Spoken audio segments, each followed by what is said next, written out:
At 2:13 a.m., the first night, the lights died at the same time as the fridge hum, and something knocked twice under my feet. I stood in the kitchen with a dirty sponge in my hand and just listened. Knock. Knock. The house went flat and cold, like it cut its breath. I should back up. I'd moved in that afternoon. First house I ever bought. Weird time to be proud, because my mom had died the year before and I still called her sometimes. Then hung up on the voicemail. She used to say, "Get something that's yours so you don't have to run." I said, "Okay," and I got this small one-story place on a quiet street. Big maple in front. Cheap because it needed work. I liked work.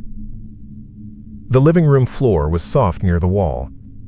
I knelt and pried up a couple of boards to see how bad it was. The smell hit me first. Burnt herbs. Not wood. Herbal, sharp and sweet, like someone tried to make tea out of a wreath. Under the boards, someone had drawn a ring in chalk on the subfloor. Thick, deliberate lines. Little marks like dashes around it, and 4 coins pressed into the corners like they were buttoning it down. The wood around it was scorched in a circle, not black, but cooked brown. There were dead leaves, twisted and charred. The crawlspace door sat right next to it, that low square hatch with 2 screws and a ring pull. It felt wrong to leave it, so I did what I do. I cleaned. I wiped the chalk with the sponge. It smeared, then came up. The burnt leaves went into a bag. I pried the 4 coins out with a screwdriver and dropped them into a coffee mug. They sounded too loud in the empty room. The crawlspace door had a metal smell. I tugged it once. Stuck. Fine. Later. By the time night hit, I had scrubbed the living room and put down a rug. I did some dishes. I checked that the back door latched. I got ready for bed.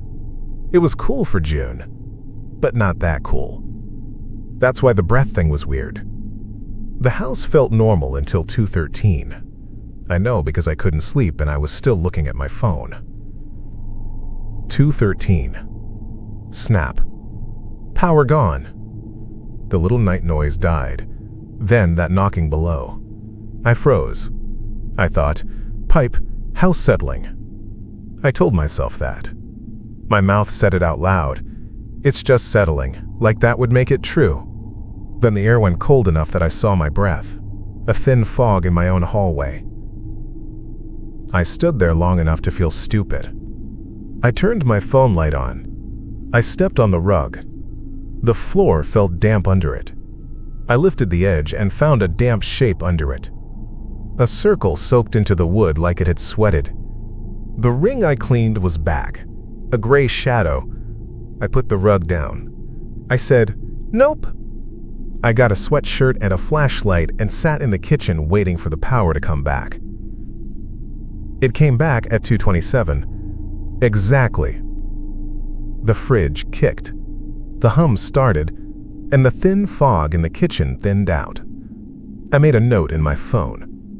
2:13 to 2:27. That was how my head was then. If I could track it, I could handle it. The morning was fine. Birds and light. I put the mug of coins on the counter to take to a coin jar I keep for laundry. I went to the library to get internet, told myself I'd research chalk ring ritual, then laughed at myself. I looked up the address instead. Previous owner had been a woman named Ruth Dillon. There was a notice in the town paper from a year ago about an estate sale and private items retained by family, which was funny because no family was listed. I found a forum post from an old neighbor about her odd smoke. That was it. I came home. The coins weren't in the mug. I thought I left them somewhere else. I checked my pockets. Then I saw them. All 4 coins were back on the floor next to the crawlspace door, one at each corner of where the ring had been, heads up. Not the same coins I thought, because I never looked closely, but still. 4 old-looking quarters, tarnished dark. I picked them up and held them a second. They were cold. I tossed them in the sink, and turned the water on. They clinked and spun, then settled under a thin swirl. The rest of the day, I told myself I was being dramatic. I went to see my neighbor Ray, the kind of older guy who sits on his porch with a newspaper he doesn't read. I asked him about Ruth. He sucked his teeth and shook his head like I asked about a bad haircut. She kept to herself, he said. Had smoke from her vents on odd nights. Church ladies said she was trying to bring her boy back. He drowned a long time ago. Fell in the canal, they said. Folks talk. She die in the house?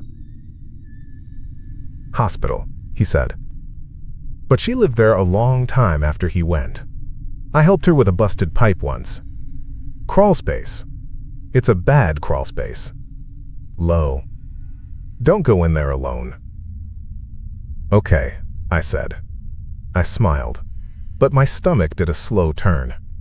I thought of the ring, the coins, the burnt leaves. I didn't say anything about it. Ray didn't either. He said, "You need any help, holler," and I said, "Thanks," and went home. That night, I set an alarm for 2:10. I don't know why. If something was going to happen, I wanted to see it. I made coffee at midnight and cleaned the bathroom. I checked the sink. The coins were gone. Good. At 2:10, I turned the TV off and stood in the living room, flashlight in hand like I was in a cheap movie. The house was fine. The rug was flat. I had a sweatshirt on, and I wasn't cold. I told myself I'd made up the first night because of moving stress. 2:13 came like a switch. The living room lamp went dark. The power left the sockets. The hum died. The house felt like a fridge. My breath fogged again. And from under my feet, same spot, knock. Not a polite knock, either. A flat, knuckle-on-wood knock. Once. Twice. Then, the bathroom drain started to talk.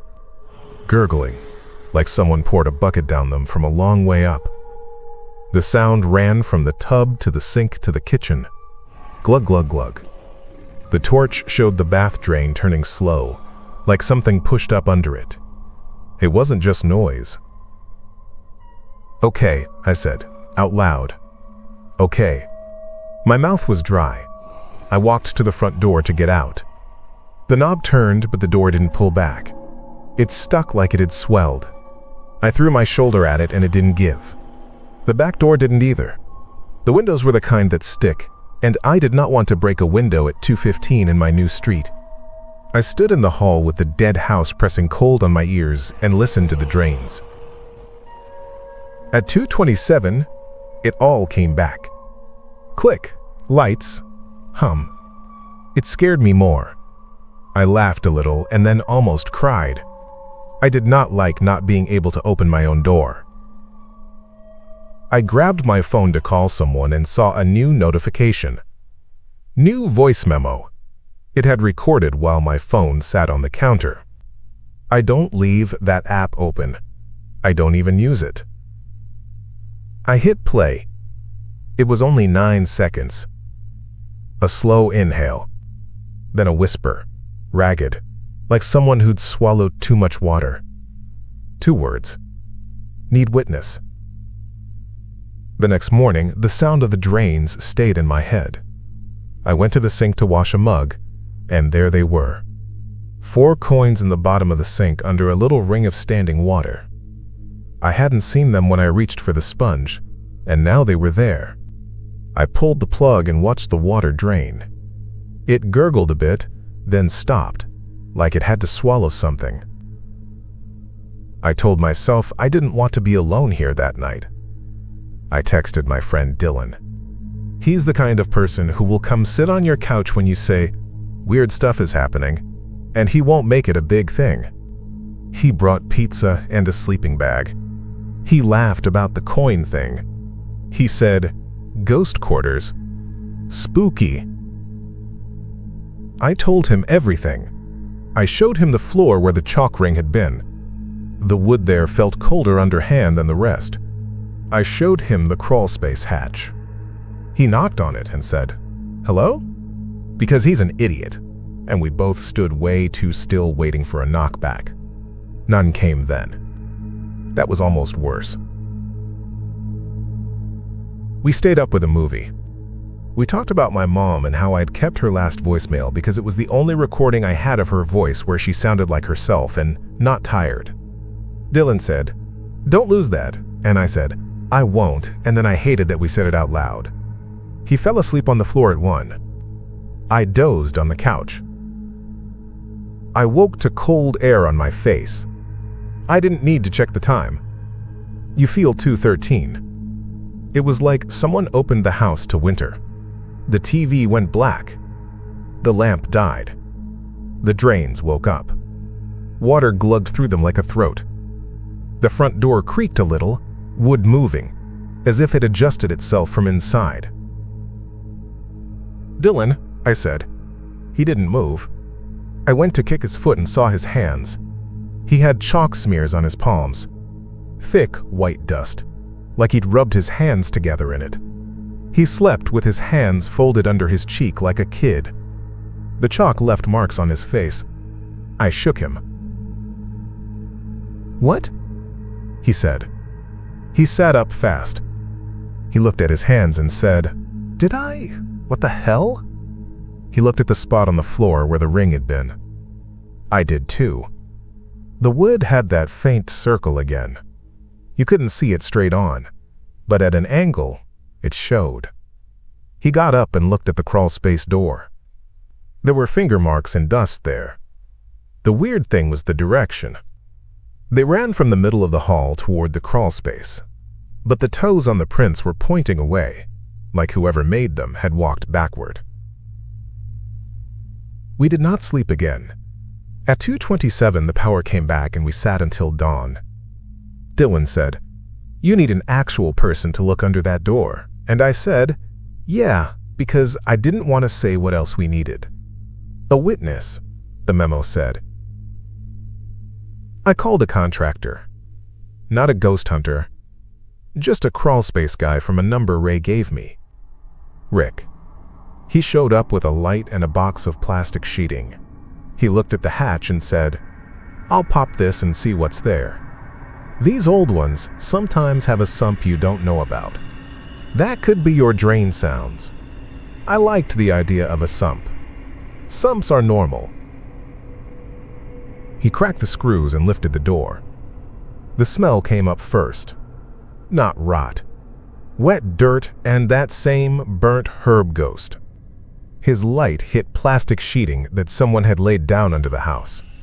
You could see where elbows had ground it smooth. Scuffs. It was low down there. Rick slid in on his belly. He called back as he went. "You've got some pooling," he said. "Standing water back here. The ground's lower by your middle beam." His light showed a glossy puddle way back, like a black mirror. "And somebody did a lot of chalk drawings down here," he said, voice muffled. "Weird." Weird. He went silent for a second. Then he swore, plastic wrapped and crinkled. "What?" I said. My voice went thin. "Nail," he said, a half laugh, a half groan. "Caught my arm." He started backing out fast. When he came up, his forearm was split along the soft part near the elbow, long and angry, and for a second I saw the slick white of something under red. He clamped his other hand on it. Blood ran out along his wrist and dripped on the old chalk floor. "I'm fine," he said, which he wasn't. Dylan grabbed a towel and we wrapped it. I made him sit. He was sweating, white around the mouth. "Did you hit anything?" I asked, because I could not think how else to ask what I meant. Did the house do that? He looked at me like he was trying to decide if I was serious. "It's just a mess down there," he said. "It's not safe. I'm gonna need stitches." He stared at the hatch like it had insulted him. He said, There's a book down there, like a ledger. It's wet at the edges, but it's dry in the middle. I pushed it with my light. It didn't move, like it stuck to the plastic. His voice sounded angry now that he was bleeding. You should call somebody for that. He let me drive him to urgent care. He did 3 stitches and told me he wasn't coming back for free. I said, don't, and we didn't talk about it after. When I came back, I wanted to close the hatch and pretend it wasn't there. The lid sat open, like a mouth. I put on gloves. I slid down onto the plastic, elbows tucked. I don't know why I did it alone. The light widened into that low cave and the smell of herbs and damp dirt pressed in. I slid to where Rick had been. My shirt caught on something and I froze. Nothing grabbed me. It was just a nail. I breathed again. My breath fogged under there like it held the cold in. My ribs scraped the beam as I pulled around it. The ledger lay where Rick said. A cloth-covered book, cord wrapped around it. Coins sat on top of it like paperweights. 4 of them, again. I felt stupid and too aware of noises. Water dripped somewhere. The plastic crinkled with my breathing. I picked up the coins and they were freezing. I pushed the book and it came up. Somebody had glued it to the plastic. The cord came away sticky. I shoved it to my chest like a kid stealing candy and slid backward out of there as fast as I could. When I came up, my hair was full of dust and I couldn't stop shaking. I sat by the sink and opened it. The top pages had water stains, but the writing was clear. Not formal looking. Someone had written rules in their own hand. Every line had notches next to it, like a tally. I read it twice before it settled. It was about passage. Coins for the dead to carry. A circle to hold stillness. A witness among the living to mark the way. A debt paid by the living to balance weight. There were little notes under each. If the coins are removed, they find their corners. If the circle is swept, the house will keep time. If there is no witness, the debt is taken from those who sleep. The debt, it said, must be a home or a memory. Home is shelter offered. Memory is offered voice, kept proof. It wasn't poetic. It was like a recipe. A bad recipe. There were dates, too, with check marks. The one from the spring Ruth's boy died had a thick dot next to it and a note. Failed. Needs witness. I stared at the ceiling and let the words run around. I thought of the knocks. I thought of Dylan's hands. I thought of the way the doors wouldn't open. I shut the book and just sat there, hands cold on that cloth cover, and tried not to throw up. I called Lena. I hadn't told her much yet because I didn't want her to laugh or worry.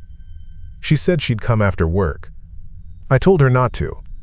She said, "Don't be stupid," and I hung up without a yes or no. I wanted her there, and I didn't. At noon, I went outside and stood in my yard like it was a raft. Ray waved from his porch, and I waved back. Casual.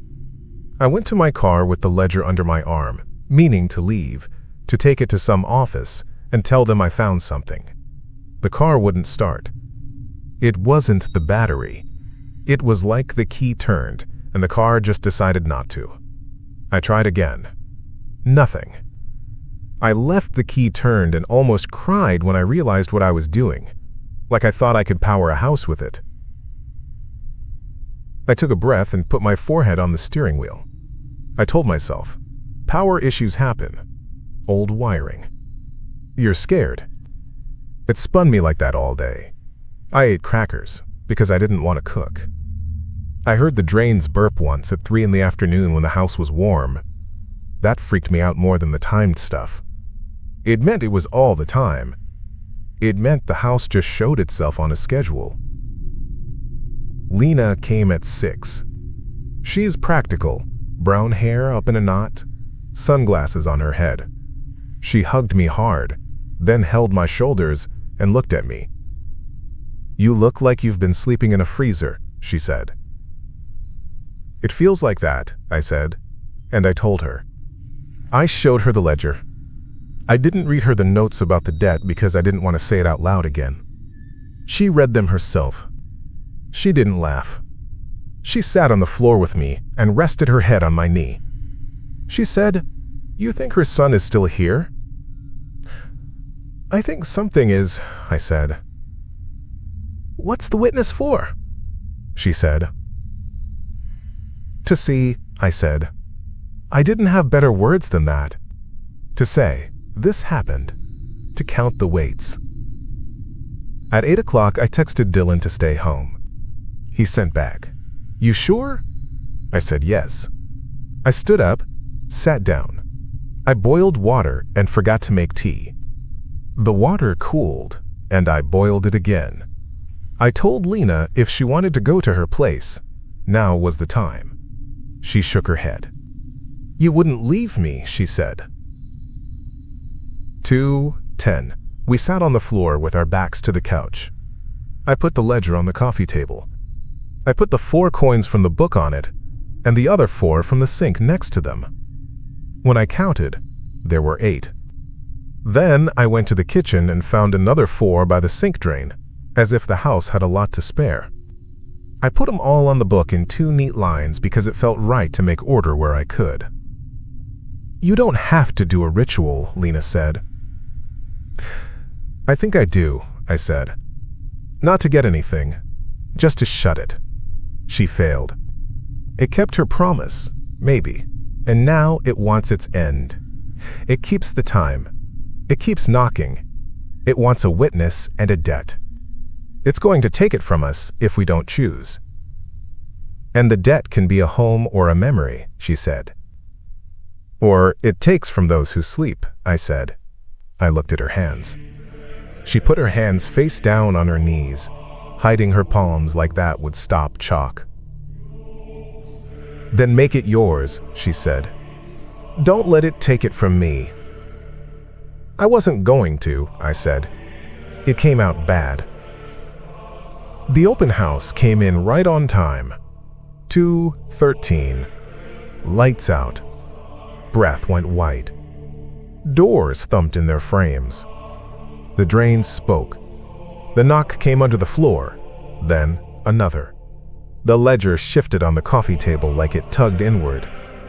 The coins slid a little toward the door to the crawl space.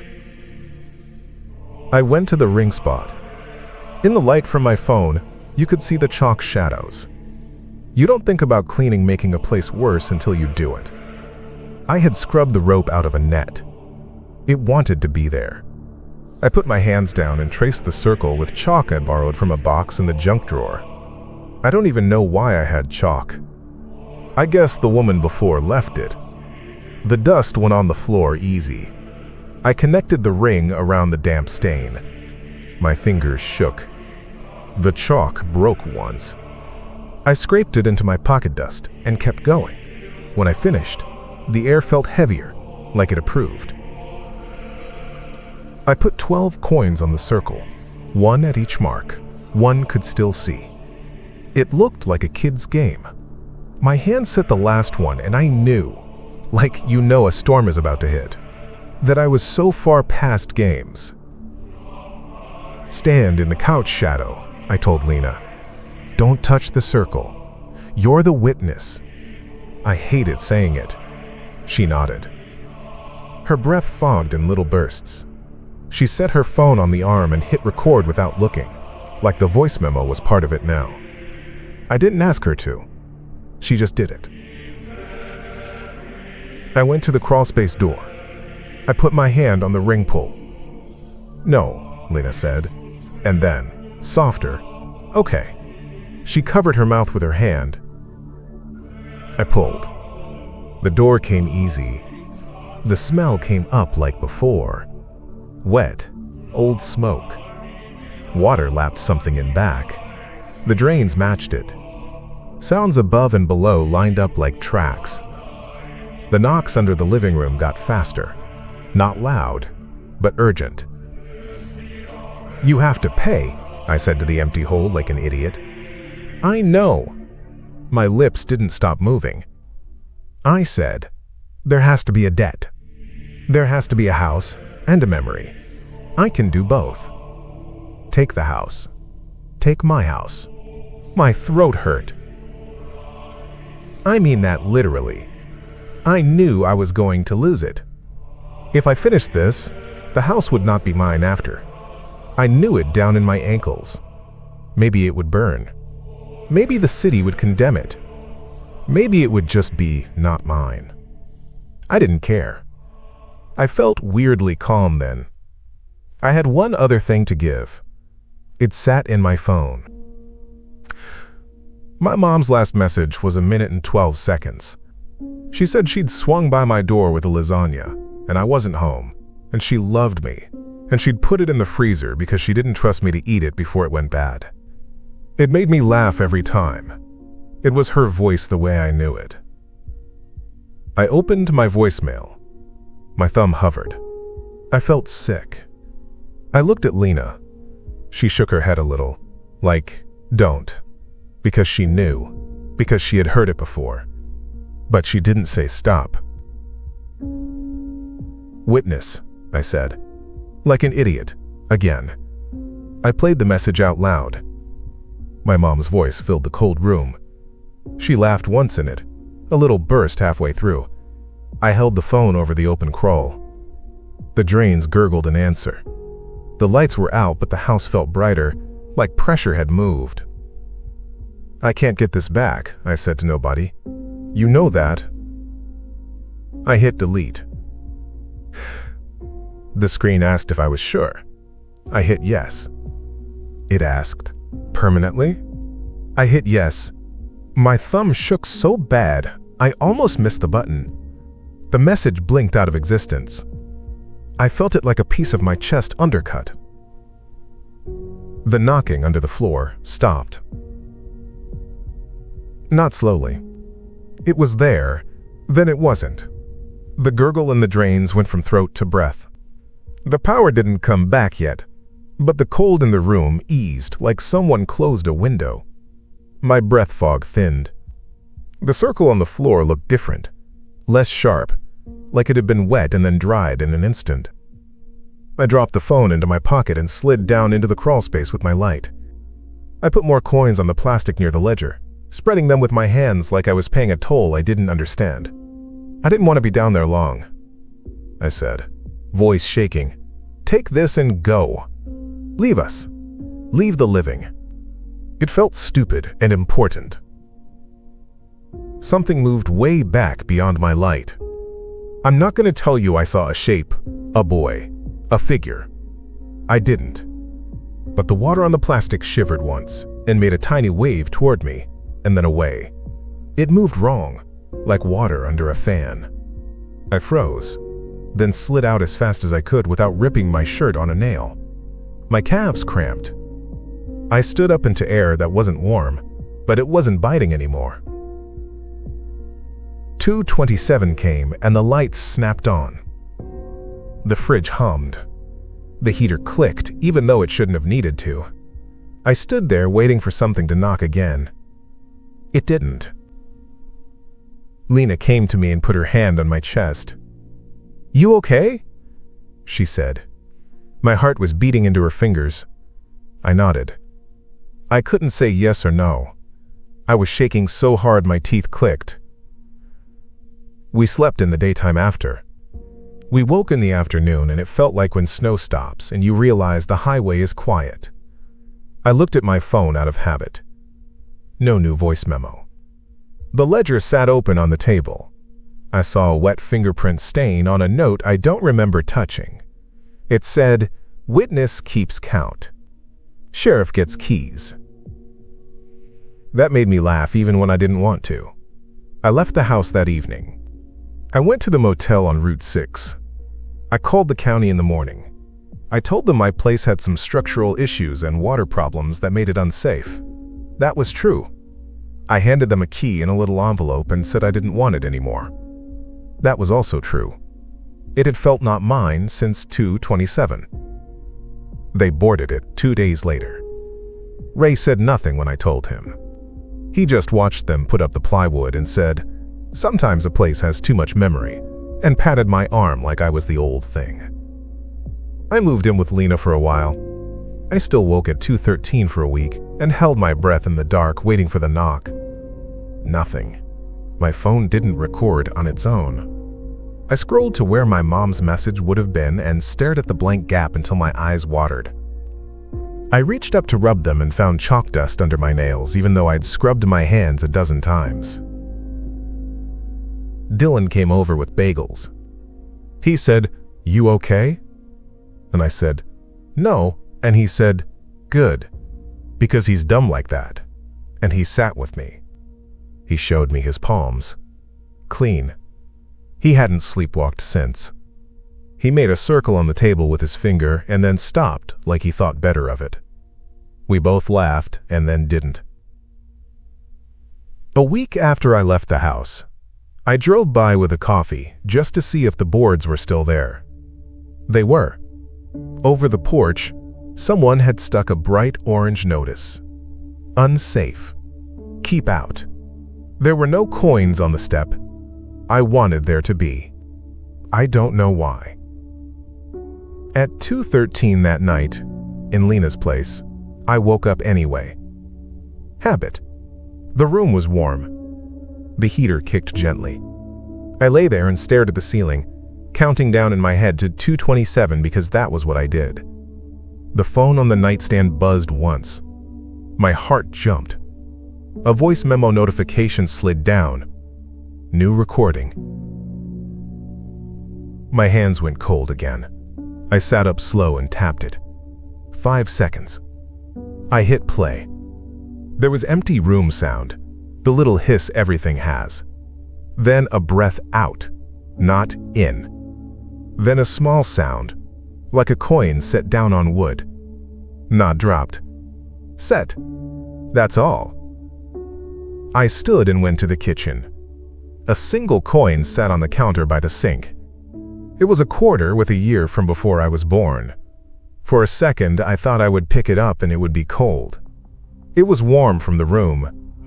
I left it there until morning. That was it. Nothing else. I lost the house and that message, and it was the right choice. I tell myself that. Most days I believe it. Some nights I wake and my hand goes to my pocket for my phone, for that little gap where my mother's voice used to be, and I feel around it like you check a missing tooth with your tongue. And then I breathe out, just once, and go back to sleep.